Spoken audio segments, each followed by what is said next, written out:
안녕하세요, 2학년 여러분. 오늘은 저와 학습하는 두 번째 주죠. 지난 시간엔 생각보다 자유제출이라고 했는데 많은 친구들이 과제를 제출해줘서 사실 되게 놀랍고 되게 감동이었어요. 절대 제가 올리는 강의 노트가 의무는 아니기 때문에 여러분들이 부담 가지지 마시고요. 여러분들 학습하는데 학습을 열심히 듣는 친구들이 있어요. 그 친구들은 유용하게 활용해 주셨으면 좋겠고, 오늘 이번 강의는 제가 암기를 위해서 학습지가 한 장 또 올라갈 건데 걔는 반드시 제출입니다. 왜냐하면 이번 강의 굉장히 짧을 거거든요. 그래서 3교시 강의는 반드시 강의 노트 제출 기억하시고 요거 하나만 제출하는 걸로 기억하세요. WZQ7 OK 3 이게 우리 과학 수업 코드죠. 다시 한번 기억하시고 아직 안 들어간 친구들 반드시 들어오시기 바랍니다. 자, 오늘 무슨 내용 학습할 건지 간단하게 설명하고 갈 건데요. 여러분들 교과서에는 우선 지난 시간에 원소 그리고 원소의 구별에 대해서 배웠고요. 그리고 원자에 대해서 나오고 그 다음에 분자에 대해서 나와요. 원자와 분자가 무슨 개념인지에 대해서 학습하고 나면 원소를 어떻게 기호로 표현하는지 원소 기호가 나오고요. 그 다음에 분자를 어떻게 기호로 표현하는지 이렇게 순서가 됩니다. 근데 제가 지난 시간 얘를 1, 2차시 했고요. 오늘은 원소 기호를 먼저 가지고 올 거예요. 그리고 원자를 4차시 공부하면서 지난 시간에 배웠던 원소를 어떻게 원소 기호로 표현할 것이며 원소와 원자는 어떤 차이가 있는지 어떻게 다른지에 대해서 학습한 후에 분자를 이어서 다음 시간에 2시간 연속으로 수업을 할 예정입니다. 제가 왜 이렇게 구성했는지 알겠죠? 이렇게 구성되니까 해당 페이지 교과서 보시는 분들은 펴시고 학습하시면 돼요. 자, 그러면 수업으로 넘어갈게요. 자, 첫 번째 슬라이드는 지난 시간에 학습했던 내용을 복습하는 시간입니다. 자, 지난 시간에 배웠던 원소의 개념 다시 한번 같이 생각해 볼게요. 자, 원소라는 거, 어떤 물질을 이루고 있는 기본 뭐라고 했습니까? 자, 기본 성분이라고 했어요. 더 이상 분해되면 그 성질을 잃어버리는 가장 작은 성분의 단위를 우리는 원소라고 했습니다. 성분 기억하세요. 성분을 다른 말로 표현하면요, 종류라고 할 수 있죠. 예를 들어서 우리가 소금을 이루고 있는 물질을 봤더니 나트륨이라는 금속 원소와 그리고 염소라는 원소, 이 두 종류의 결합으로 소금이라는 물질이 만들어져요. 즉, 소금을 이루고 있는 가장 기본 성분은 나트륨과 염소가 되겠죠. 어렵죠. 그래서 이러한 성분에 대해서는 다시 배울 거니까 가볍게 원소라는 거는 종류를 의미한다. 기본 성분을 의미한다. 더 이상 분해되지 않는 상태에서 성질을 잃어버리지 않는 그 기본 성분을 말한다 라고 기억하시면 되고요. 자, 불꽃 반응이 뭐였습니까? 자, 이 원소를 구별하는 방법이었어요. 모든 원소가 아니었고 일부의 금속 원소 또는 이 금속 원소를 포함하는 물질, 얘를요 불꽃에 겉불꽃에 넣었을 때 우리 지난 시간에 이렇게 미끄럼선 그려서 설명했잖아요. 특유의 불꽃색을 내는 반응. 예를 들어서 리튬 같은 경우는 무슨 색이었나요? 빨강색이었고요. 나트륨 같은 경우에는 노란색이었어요. 자, 요렇게 일부의 금속 원소가 가지는 특유의 불꽃색, 그걸 확인하는 방법을 불꽃 반응이라고 했습니다. 자, 선 스펙트럼 간단하게 짚고 갈게요. 우리 지난 시간에 리튬 같은 경우도 빨강색이었고 스트론튬 같은 경우도 빨강색이었어요. 자, 이렇게 육안으로 구분하기 힘든 경우에는 선 스펙트럼을 통해서 이 선의 굵기, 개수, 종류, 위치를 확인해서 그 물질을 구별한다라는 거였습니다. 기억 안 나는 친구들은요, 다시 한번 교과서 또는 프린트물 보고 오시면 돼요. 제가 지금요, 리튬 쓰기 힘들어서 이렇게 썼고, 스트론튬, 나트륨 이런 거 굉장히 쓰기 번거롭단 말이에요. 오늘 학습할 내용이 뭐냐면 앞으로 저랑 여러분들이랑 전 세계 사람들이 약속한 이 기호를 사용할 거예요. 리튬은 Li, 스트론튬은 Sr, 나트륨은 Na 이런 식으로. 자, 지금은 무슨 말인지 모르겠지만 이제 오늘 수업을 학습하고 나면 저랑 앞으로 수업할 때 조금 더 편하게, 사실 제가 편하겠죠? 편하게 수업을 진행할 수 있게 될 겁니다. 자, 그럼 본격적으로 오늘 수업으로 들어갈게요. 제가 지금 방금 앞에서요, 리튬이니, 스트론튬이니, 나트륨이니, 이런 알파벳을 사용한 기호를 여러분들한테 잠깐 보여줬잖아요.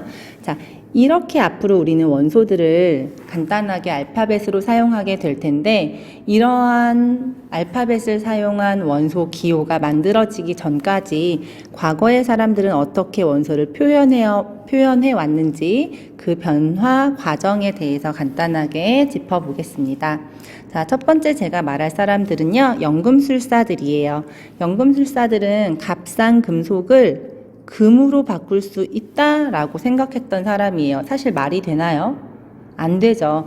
금으로 실제로 만들 수 있다면 이 사람들 굉장히 막 억만장자가 됐어야 되는데, 어리석은 생각이지만 이 사람들이 왜 과학사적으로 이렇게 기록이 되냐 하면 금을 만들기 위해서 굉장히 많은 실험을 했겠죠. 그러다 보니까 실험 기술이랄지 또는 실험 도구가 이 시대에 많이 발전되었고 그로 인해서 과학 발전이 이루어졌다고 볼 수 있기 때문에 과학서적으로 우리가 공부를 하고 있는 겁니다. 자, 연금술사는 그렇다면 원소를 어떻게 표현했냐면요. 네, 본인만이 알 수 있는 그림으로 표현을 했대요. 자, 이렇게 생긴 그림. 자, 여러분들이 지금 이 동그라미 안에 작은 동그라미가 있는 뭔지 알겠어요? 이 달 모양, 얘는 어떤 원소를 표현했는지 알 수 있을까요? 금인지 은인지 구리인지 나트륨인지 우리는 이 그림을 보면 전혀 몰라요. 자, 다른 사람은 모르고요. 본인들만 알게 표현했대요. 말도 안 되죠. 하지만 이러한 원소를 표현하고자 했던 그런 노력이 과학사적으로 남게 된 거고요. 자, 이러한 그림의 표현은요, 기호가 너무 다양해서 사람들이 같이 사용할 수가 없었어요. 자, 두 번째 말할 사람은 돌턴이라는 굉장히 유명한 과학자죠. 우리 다음 시간에 원자에 대해서 배우면서 돌턴을 조금 더 자세히 설명해 줄 건데, 이 돌턴이라는 사람은 원자가 존재한다. 원자는 동그란 모양이다. 이런 얘기를 했던 사람이에요. 자, 그래서 이 돌턴이 원소 기호를 어떻게 표현했냐면, 자, 이렇게 그림 보세요. 동그란 원 안에 알파벳과 또는 그림을 그려서 표현했다고 합니다. 모든 사람들이 알아보기 편했어요. 그리고 굉장히 간결해졌죠. 앞에 연금술사들의 그런 그림들보다. 하지만 자, 얘가 금이에요. 얘가 은이고 얘가 구리, 얘가 아이오딘, 얘는 뭐였더라? 자, 어쨌든 굉장히 간단해졌지만 원소의 종류가 점점 많아짐에 따라서 이 원 안에 알파벳으로 그림으로 표현하고 그거를 외우기가 너무 어려워졌겠죠. 자, 그래서 나온 사람이 많은 여러 가지 변천 과정 속에 드디어 현대의 원소 기호를 만들어낸 베르셀리우스가 등장을 합니다. 자, 베르셀리우스는요, 알파벳을 이용해서 표현했고요. 알파벳으로 표현하다 보니까 굉장히 표현 방법이 간단했어요. 그래서 훨씬 수많은 원소들을 표현하고 그 약속을 모든 사람들이 공유하기가 훨씬 쉬워졌겠죠. 자, 보시면 앞에 이 동그란 거에 이렇게 연금술사가 그려놨던 얘가 바로 금이었나 봐요. AU라고 쓴 금, AG는 은, CU는 구리, FE는 철, 그리고 S는 황이라는 원소의 표현입니다. 자, 이렇게 우리가요, 알파벳과 그리고 알파벳을 사용해서 원소들을 표현하는 방법, 원소 기호에 대해서 오늘 학습하고 있고요. 지금부터는 그 원소 기호를 어떻게 표현하는지, 어떻게 적게 됐는지, 원소 기호의 유래는 뭔지 간단하게 학습하고 여러분들이 한 30가지 안 되는 원소 기호 암기하는 선에서 이번 학습 마무리 지을 거예요. 자, 다음 슬라이드 넘어갈게요. 자, 그렇다면 원소 기호를 어떻게 표현하는지에 대해서 학습하겠습니다. 자, 지금 화면에는 수소와 헬륨의 원소 기호가 이렇게 적혀 있는데 어떻게 H 또는 HE라는 원소 기호를 명명했는지에 대해서 학습을 할 거예요. 보통 국제적으로 통용되는 원소의 이름은 라틴어나 그리스어 또는 영어와 독일어로 되어 있어요. 과거에는 라틴어와 그리스어로 이름이 정해져 있었고요. 최근에 들어서는 영어 또는 독일어가 많이 있습니다. 자, 그리고 이런 이름들은 지명이나 천체의 이름 또는 신, 사람의 이름 등 굉장히 유래가 다양하고요. 예를 들어서 아인슈타이늄이라는 원소가 있어요. 이 아인슈타이늄이라는 원소는 아인슈타이너의 이름에서 유래해서 지어진 원소라고 합니다. 자, 우선 원소 기호를 어떻게 표현하는지 첫 번째 방법은 자, 영어나 또는 라틴어 또는 독일어로 된 원소의 이름에서 첫 번째 글자, 즉 첫 번째 알파벳을 대문자로 나타내요. 하이드로진이라는 수소의 이름에서 대문자 H를 사용해서 원소 기호를 명명했고요. 자, 근데 지금 수소와 헬륨을 비교해 봤더니 앞 글자가 똑같이 HH예요. 이럴 경우에는 중간 글자를 택해서 소문자로 표현합니다. 처음은 무조건 대문자, 그리고 그 다음은 반드시 소문자를 사용해요. 그래서 나트륨 같은 경우도 대문자 N에 소문자 A, 리튬도 대문자 L에 소문자 I, 스트론튬도 대문자 S에 소문자 R 이렇게 사용했던 거예요. 자, 수많은 원소들 중에서 여러분들이 알아야 될 몇 가지 원소에 대해서만 암기하고 갈게요. 자, 그렇다면 친구들 중에서요, 이렇게 원소의 이름이 길잖아요. 자, 앞 글자를 따는 건 알겠는데 두 번째 글자는 어떤 걸 선택하는지에 대해서 여러분들이 선택하는 게 아니에요. 자, 이유팍이라고 하는 순수 응용화학에서 국제 단위를 만드는 국제기구가 존재합니다. 이 국제기구에서 그들이 의논을 해서요, 이름을 만들어요. 즉, 이유팍에서 만들어진 명명된 원소의 이름, 원소 기호는요, 전 세계 사람들이 공통으로 통용되어 사용되고 있다라는 얘기예요. 여러분들이 할 일은 얘를 암기하고 숙지하는 거죠. 자, 하나씩 한번 짚어볼게요. 자, 리튬이라는 원자의 원소 기호는요, Li라고 적으시면 되고요.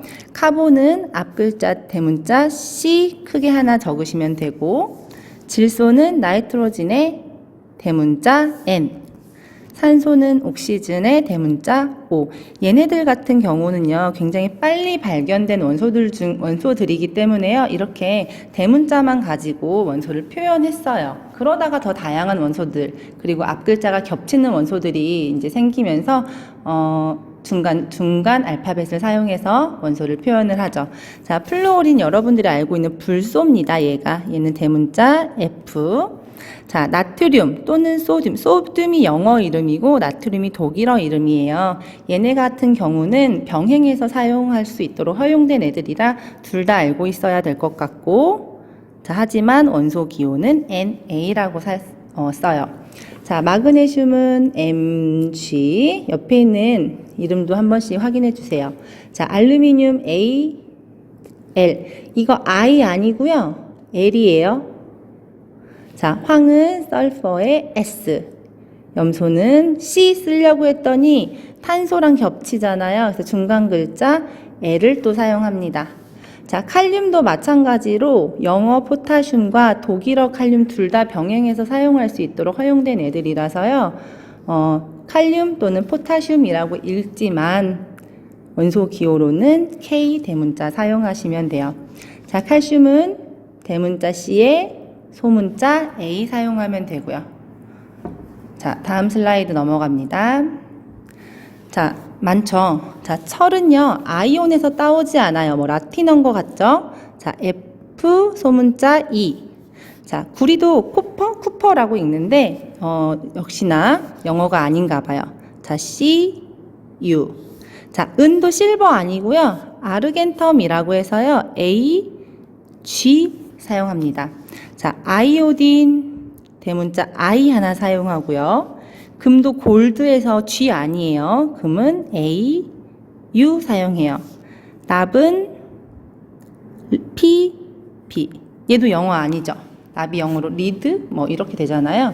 자, 네온은 우리 네온사인 간판에 들어가는 원소 Ne. 자, 망가니즈 여러분들이 굉장히 많이 사용하는 원소이기 때문에 얘네들은 조금 어렵지만 제가 알려드려요. 자, 망가니즘은 M 소문자 M, 스트론튬은 SR 앞에서 여러 번 제가 얘기했고요. 자, 수은 우리 온도계에 들어갔는데 요즘은 수은이 너무 위험해서 온도계에 많이 사용하고 있지는 않아요.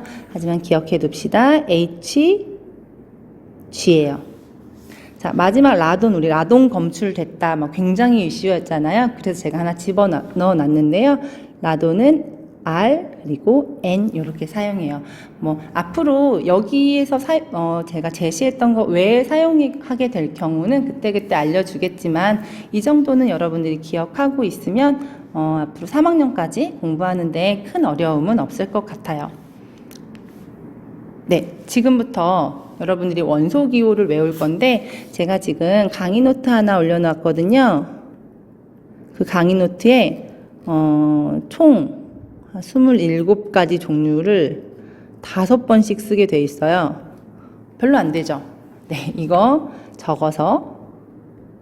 적으면서 외우시기를. 그리고 반드시 제출입니다. 오케이? 자, 그러면 이번 시간은 짧게 이렇게 학습하고 나머지 시간부터는 모두 원소 기호를 외우세요. 4교시에 만나요. 안녕.